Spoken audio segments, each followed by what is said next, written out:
Last week I shared a reel on my Instagram talking about silk. People have no idea about what goes on behind the scenes. I think it's important to spread the word about this horrible industry. For those who don't know me yet, I am Dide, better known as Wavy on Instagram, and I'm here to talk about all things wavy curly. So to start off, what's silk? Silk is some type of fiber made by silk moths or silkworms. Silk is made from the cocoon from those worms. Some people are like, okay, this fiber is made by an animal, but it's not an animal, so why is it bad? Well, let me tell you. To get the silk from the cocoon, the animal inside the cocoon needs to die. So they will boil the silkworms or moths once they finish their job of making the cocoon. They will boil them alive so they won't bite their way out of the cocoon. Why won't they let the animal bite their way out of the cocoon? Well, because they want long threads from the cocoon, and if they have bitten their way out of their cocoon, the material is damaged, the threads are not as long as they want them to be, so it's more convenient to just kill them before they are out of the cocoon. I did my research, of course, and I came across a staggering number of how much silkworms are needed for 1 kilogram of silk. There was a wide range, so some people said between 4,000 and 15,000 silkworms per kilogram. And then I came across the website of PETA. They said it takes around 6,600 silkworms to produce 1 kilogram of silk. So you do the math. Billions and billions of silk moths are killed every year because we want to wear silk in our clothes, on our hair, in skincare products, haircare products. Why? That being said, silk moths are extinct in the wild. They are only bred for consumerism. They are bred inside the factories, and after they have done their job of making more eggs for the worms to come out of, they are killed. I have to tell something about how the silk moth would do in nature. In nature, once the male fertilizes the female silk moth, it dies, and once the female silk moth lays her eggs, it also dies. But the factories are not waiting for that to happen, so they kill them all after they've done their job.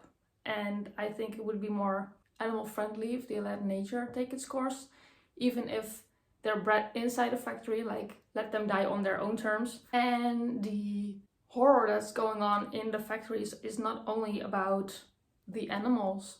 The work environment is very bad. There has been reported child labor, people having blisters all over their hands because they have to put these silk cocoons with the silk moths in them in the boiling water. And apparently it's not safe enough because people are working with blisters all over their hands. This was reported by the Human Rights Organization. They even reported children of the age of 5 working in the factories. So the silk we use as curly, wavy-haired people is not only in bonnets, in scarves, in hair ties, it's also in the products that we use. And they use silk and they hydrolyze it so it can be put in the product. Silk is too big of a protein to penetrate a hair shaft just as is.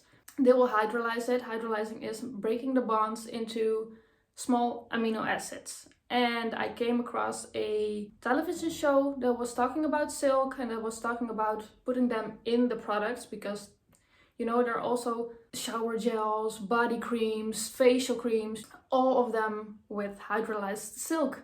And I came across something that was really interesting to me. They also spoke to someone in a lab that was going to make the hydrolyzed silk that would be put in the products. And he said, once we hydrolyze, we break it down to amino acids, like the smallest, the building blocks of protein. And then it doesn't matter if you have protein from beef, silk, or oat or something. Then I got curious because some people are talking about big proteins, small proteins. If you have like low porosity hair, you have to get only products with small proteins because they have to penetrate the hair shaft. But apparently, when they are hydrolyzed, there are already amino acids, the building blocks of protein, very small particles that will penetrate the hair shaft. It got me thinking, and I've always been a little bit like curious about the proteins and how they work in hair products. Hydrolyzed means broken down into amino acids. Think about that. Which also means that we don't have to use animals in our product. We don't have to use silk, hydrolyzed silk in our products, because if we use plant-based alternative, it's also an amino acid. Anyway, back to the silk. There is this piece silk. Yes, I use air quotes because they pretend to be animal friendly. They're like, okay, we let the silk moths bite their way out of the cocoon, so they're not boiled alive. But let me tell you, what do you think happens with the silk moths once they're out of the cocoon? Then they're of no use. They're not releasing them in the wild. They don't need all the silk moths to breed again. So they will kill a big amount of those silk moths anyway. But because they say, no, we don't boil them alive, we let them eat their way out of the cocoon, they're pretending to be better than regular silk. I think that's kind of misleading, because some people are like, well, I got a comment from somebody on my Instagram post that was like, but there's peace silk. That's better, right? They are not as peaceful as they pretend to be. If we don't use silk, what can we use? Well, in the products I already mentioned, you can use products with different proteins in them, like plant-based alternatives, like oat, rice, like quinoa. About the bonnets and the pillowcases and stuff like that, I myself use polyester satin right now on my pillowcases, my bonnets, and my hair ties. I know it's made out of plastic, and sometimes I don't feel right about it, like so much in life, like when you have to choose between two types of products, I feel like you can get it right. Killing animals and boiling animals alive for the product that you want to use or wear is just consciously making those choices for those animals, and I'm not here for it. That being said, satin is a way the material is woven. So you have silk satin. That doesn't mean it's not made of animals. No, silk satin is just the way the silk is woven. People that are calling satin is polyester satin. You also have the alternative of bamboo silk. That's a plant-based alternative. You also have tencel.